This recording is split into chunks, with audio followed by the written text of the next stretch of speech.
ఒక్కసారి కొమ్మూరి గోల్డ్ కి కాల్ చేయండి. తాకట్లో ఉన్న మీ బంగారాన్ని విడిపించి మార్కెట్ ప్రైస్ కి వాళ్ళు కొనుక్కుని మిగతా డబ్బులు మీకు ఇచ్చేస్తారు. రంపచోడవరంలో విషాదం చోటు చేసుకుంది. 3 రోజుల క్రితమే తల్లికి వందనం కార్యక్రమంలో సీఎం చంద్రబాబు గారికి మాటిచ్చింది. శివాని అనే అమ్మాయి 10వ తరగతి చదువుతోంది. నేను షైనింగ్ స్టార్ అవుతాను, మీ చేతుల మీదుగా స్వయంగా అవార్డు అందుకుంటానని చెప్పిన ఆ అమ్మాయి ఏమైందో తెలియదు, కానీ సడన్గా ఆత్మహత్య యత్నం చేసుకుంది. సో ఒక సూసైడ్ నోట్ రాసుకొని మరి చనిపోవడం జరిగింది. అందులో కుటుంబం అంతా కూడా కలిసి ఉండాలని అదే తన ఆఖరి కోరికగా రాసి మరి చనిపోయింది ఆ చిన్నారి. సో శివాని అనే అమ్మాయి ఈర్లపల్లి ప్రభుత్వ పాఠశాలలో 10వ తరగతి చదువుతోంది.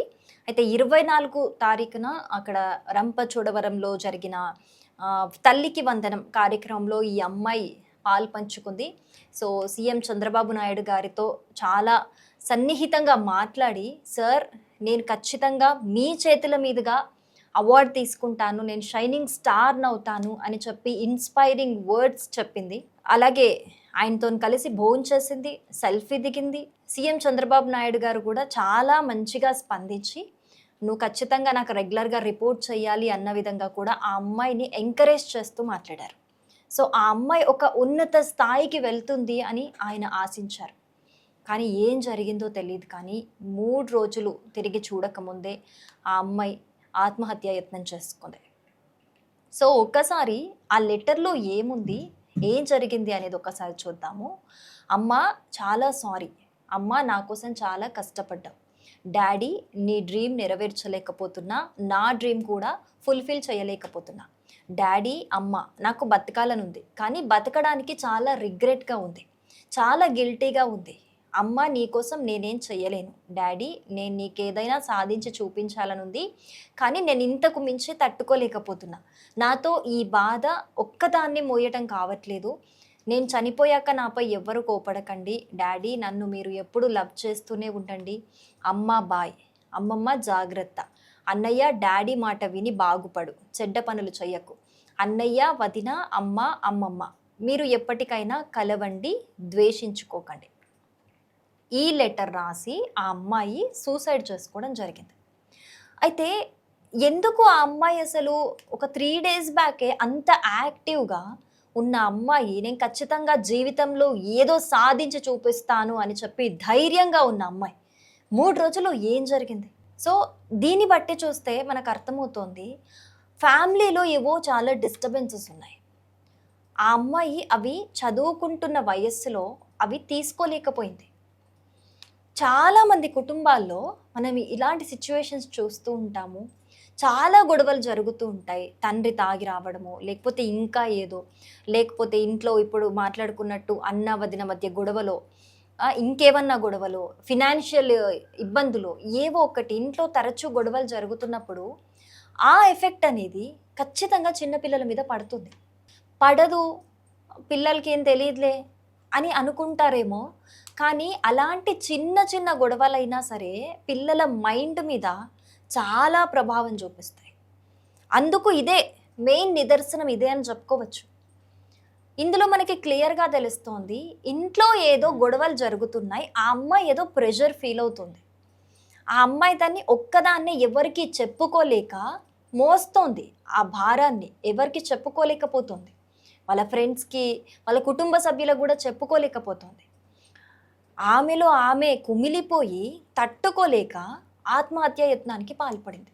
సో లాస్ట్లో ఒక లైన్ రాసింది, అమ్మ అమ్మమ్మ అన్నయ్య వదిన మీరు కలిసే ఉండండి, కలవండి, ద్వేషించుకోకండి. అన్నయ్య నువ్వు చెడ్డ పనులు చెయ్యకు, డాడీ మాట విను.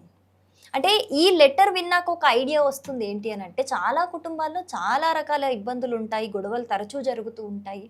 కానీ చాలా కొంతమంది పేరెంట్స్ పిల్లల ముందు అస్సలు గొడవ పడరు. నిజంగా అది చాలా మంచి పద్ధతి. ఎందుకంటే అది వాళ్ళిద్దరికీ అప్పటికప్పుడు గొడవ అయ్యి అది తర్వాత చిన్న విషయమే కావచ్చు, కానీ వాళ్ళ లేత మనసుల మీద అది చాలా పెద్ద ఇంపాక్ట్ చూపిస్తుంది. వాళ్ళకి అది ఒక మచ్చలా మిగిలిపోతుంది మనసులో. దాన్ని బట్టి వాళ్ళు చాలా నేర్చుకుంటారు, దాన్ని బట్టి వాళ్ళు చాలా మానసిక వేదనకు గురవుతారు. అది ఎవరికి చెప్పుకోలేరు. అందుకే కొంతమంది పేరెంట్స్ నిజంగా ఇది పాటిస్తున్నారు, వాళ్ళకి హ్యాట్స్ ఆఫ్ చెప్పాలి.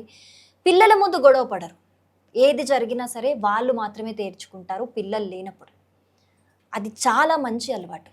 ఇందులో ఈ లెటర్ చూస్తే అర్థమవుతుంది ఏంటి అనంటే, వాళ్ళ అన్నయ్య ఇంట్లో మాట వాళ్ళ డ్యాడీ మాట వినకుండా ఏదో బయట తిరుగుతూ ఉంటాడనుకుంటా.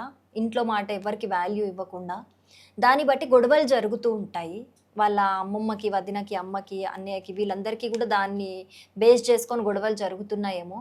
అవన్నీ ఇంట్లో తరచూ గొడవలు జరుగుతూ ఉంటే, ఈ 10th క్లాస్ జస్ట్ 15 ఏళ్ల వయస్సు ఆ అమ్మాయికి ఏం తెలుసు? ఇంకా పూర్తిగా ప్రపంచం కూడా తెలియని ఆ అమ్మాయి. లోక జ్ఞానం కూడా ఎక్కువగా ఉండదు. స్కూల్ దాటి బయటికొస్తేనే కదా ఏమైనా తెలిసేది. 10వ తరగతి చదువుతుంది. ఏం తెలుస్తుంది ఆ అమ్మాయికి? అలాంటి అమ్మాయి అలాంటి గొడవలు జరుగుతూ ఉంటే ఇంట్లో తీసుకోలేకపోయింది. ఆమె మనసు మీద ఇంపాక్ట్ చూపించాయి అవి.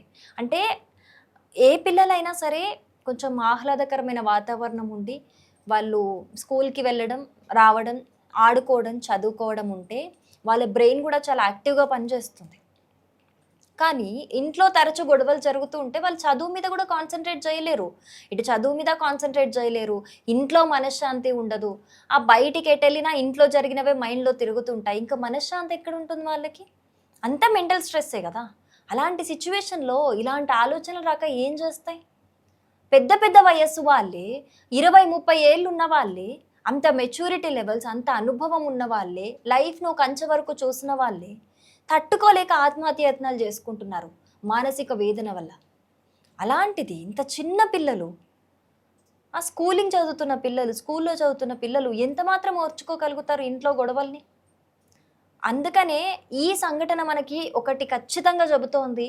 ఇంట్లో ఎప్పుడైనా సరే, ఎలాంటి పరిస్థితులైనా సరే, అవి ఎంత పెద్ద కష్టమైనా సరే, పిల్లల ముందు గొడవ పడకండి. పిల్లల ముందు గొడవ పడటం అనేది ఖచ్చితంగా అది వాళ్ళ మనసు మీద ఇంపాక్ట్ చూపిస్తుంది. అలాగే వాళ్ళ భవిష్యత్తు మీద కూడా అది ఖచ్చితంగా ప్రభావం చూపిస్తుంది. ఇప్పుడు 100 ఏళ్ల భవిష్యత్తు ఉన్న అమ్మాయికి ఏం చేసింది? 15 ఏళ్ల వయసులోనే జీవితాన్ని అంతం చేసుకుంది. దేనివల్ల? కుటుంబంలో జరుగుతున్న గొడవల వల్ల. వాళ్ళ అమ్మాయి ముందు గొడవ పడటం వల్ల ఇదంతా జరిగింది. సో, అందుకే దీని నుంచి మనం నేర్చుకోవాల్సింది ఇదే. అసలు ఒక 15 ఏళ్ల 10th క్లాస్ అమ్మాయి సూసైడ్ అటెంప్ట్ చేసుకుంది అనంటే నిజంగా ఇది చాలా బాధాకరం. ఈ న్యూస్‌తోని అక్కడ దగ్గర ప్రాంతంలో అందరూ కూడా దిగ్భ్రాంతి వ్యక్తం చేస్తూ ఉన్నారు.